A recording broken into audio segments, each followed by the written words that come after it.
OBC voters का नाम काटो नहीं तो नौकरी खा जाऊंगा, पुलिस से पिटवा दूंगा, गुंडे से पिटवा दूंगा।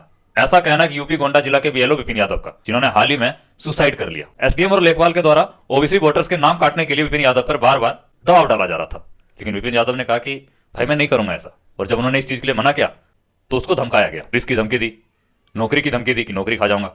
ऐसा कहना विपिन यादव के फैमिली का।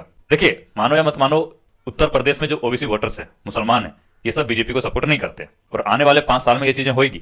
जिस तरीके से धांधली भारत में हो रहा है, जिस तरीके से बीजेपी का पोल खुलता जा रहा है, बीजेपी चाहता है कि उत्तर प्रदेश में उनकी गवर्नमेंट रहे और उत्तर प्रदेश में वो अपने हिसाब से वोटर लिस्ट तैयार करे। तो इस वजह से वहां के जो बीएलओ है उन सबको जबरदस्ती प्रेशर डाला जा रहा है कि आप सिर्फ उनके वोटर लिस्ट में नाम डालो जो बीजेपी को सपोर्ट करते हैं। सबसे बड़ा फ्रॉड यही है, इलेक्शन में जो चोरियां और धांधली होती है वो यही धांधली है। और सबसे बड़ी बात, जो बीएलओ एसआईआर करने जाते हैं वो बीएलओ होते कौन है? उनको अच्छी ट्रेनिंग नहीं मिली होती, उनको ट्रेनिंग मिली ही नहीं होती है।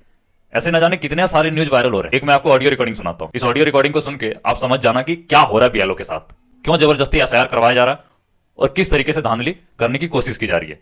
और ये सरासर लोकतंत्र पे खतरा है, भारत के डेमोक्रेसी पे खतरा है। इस ऑडियो को सुनो आप। इसमें जो जैसे तुम सुनी होगी कि कई बीएलओ जो हैं सुसाइड कर लिए हैं, कई प्रेशर में काम कर रहे हैं, तो एक्चुअल प्रेशर है क्या इनके ऊपर? प्रेशर मैं बताता हूँ सर। सबसे पहला प्रेशर ये है कि इन्होंने कई जिलों में लेट फॉर्म दिए हैं। जैसे बुलंदशहर में फॉर्म आए हैं 15-16 तारीख में, मेरी ड्यूटी लगाई उन्होंने 12-13 तारीख में ड्यूटी लगाई, कटवाने के लिए एप्लीकेशन दिया, फाइनली 18 तारीख को मेरे यहाँ काम शुरू हुआ मेरे बूथ पे।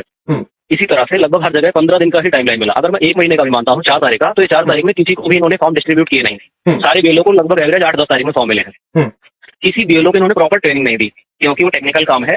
किसी बीएलओ को ट्रेनिंग नहीं दी। इसमें कई आंगनबाड़ी वर्कर हैं, कुछ पुराने टीचर हैं जिनको उस काम की समझ है ही नहीं। टेक्निकल काम है, बिल्कुल डेटा फीड करना, उसमें एक काफी कॉम्प्लेक्स डेटा है, उसे फीड करना है पहला। दूसरा, डेडलाइन 4 तारीख की डेडलाइन है तो ठीक है, लेकिन अब आप समझे जैसे गांव की पब्लिक है, उसको फॉर्म देना 2 फॉर्म है, हर पर्सन का 2 फॉर्म है। फिर अब वो गांव का बंदा फॉर्म भर ही नहीं पा रहा है, वो अवेयर नहीं है, वो इनको दे नहीं रहा है। प्रॉब्लम वहाँ फील्ड में ये है इनके साथ। इधर एसडीएम तहसीलदार उनको ऑफर कराएंगे तुम्हें आज हर हाल में 200 फॉर्म कलेक्ट करने हैं। एक एक्सेल फाइल लोड कर रहे हैं जिसमें जो जिनका भी 30% कलेक्शन नहीं है, 30% डिजाइन नहीं, उनको रेड मार्क पे शो करते हैं। फिर उसको बोलते हैं सस्पेंशन होगा, आपको मैं स्क्रीनशॉट प्रोवाइड करा दूंगा कि अगर कोई सस्पेंशन होगा तो उसके लिए खुद जिम्मेदार है वो।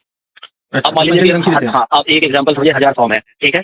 अब 1000 फॉर्म में गांव को टारगेट दे दिया कि आज तुम्हें 200 कलेक्शन करने हैं। अब गांव में 200 लोग फॉर्म भरे नहीं, तो आप उनका फॉर्म भराएंगे, एक फॉर्म पे अगर 5 मिनट लगता है तो 1000 मिनट हो गए सर। अब 1000 मिनट का मतलब आप समझ लो कि कितने घंटे हो गए? 15 घंटे हो गए। 15-16 घंटे फॉर्म भरने में लगेंगे। अगर लगातार भरो तो फिर उन्हें डिजिटाइज करने में एक फॉर्म पे एवरेज 5 मिनट लग रहा है। बार बार ऐप डाउन होती है, मैं उसको आपको बता दूंगा, उसको स्क्रीनशॉट दे दूंगा, अक्सर ऐप डाउन हो जाती है, प्रॉपर काम नहीं करती। ये प्रॉब्लम आती है। अब जो एक बीएलओ जैसे कि आंगनबाड़ी बता रही है, टीचर ये मान लो, और वो टीचर इस एरा का नहीं है, उसकी एज 48 साल 45 साल है, जिसने कि मोबाइल से फोन उठाने करने के लिए यूज किया है, ऐप पर वो एफिशिएंटली काम नहीं कर पा रहा है। उसके ऊपर प्रेशर क्या है? फॉर्म को डिस्ट्रीब्यूट करना, फिर उसको फिल कराना, फिर उसको कलेक्ट करना, फिर उसको डिजिटाइज करना, ये सारी प्रॉब्लम है। और फिर वो इतना सब अगर एफिशिएंटली करने का मादा रख भी ले तो उसको डेटा नहीं मिल